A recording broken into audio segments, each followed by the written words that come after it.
অভিশপ্ত শয়তান থেকে মহান আল্লাহর নিকট আশ্রয় চাই।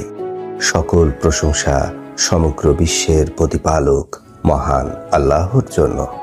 রহমান ও রাহিম আল্লাহ তাআলার নামে সূরা নাবা এর বাংলা সরল অনুবাদ শুরু করছি।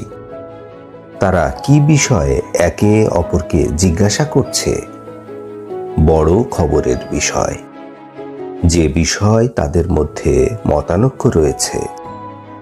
কখনোই নয়, অচিরেই তারা জানতে পারবে। অতঃপর বলছি, কখনোই না, তারা জানতে পারবে।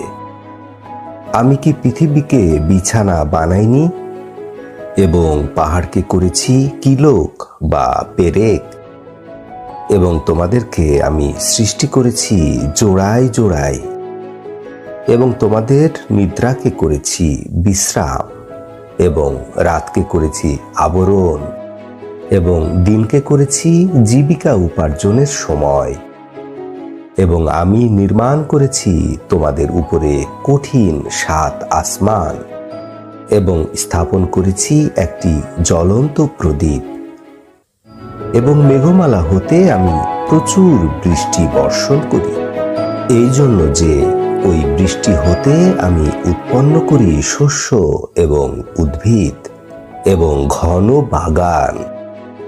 নিশ্চয় বিচারের দিন নির্ধারিত আছে, যে দিন সিংহায় ফুৎকার দেয়া হবে, অতঃপর তোমরা দলে দলে উপস্থিত হবে।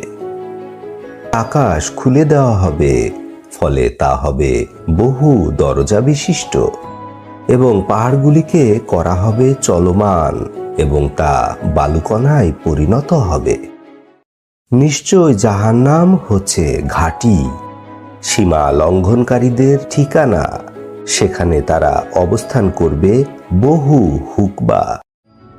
সেখানে তারা কোনো ঠান্ডার স্বাদ গ্রহণ করবে না, এবং কোনো পানীয়, ফুটন্ত পানি এবং পুজ ব্যতীত উপযুক্ত শাস্তি।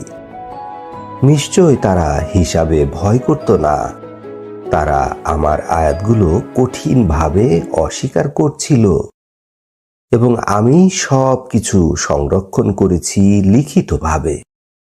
তোমরা শাস্তির স্বাদ গ্রহণ করো।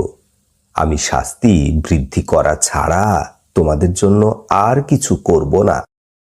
নিশ্চয় মুত্তাকিনদের জন্য রয়েছে সাফল্য, জান্নাতের ফলের বাগান সমূহ এবং আঙ্গুর এবং সমবয়সী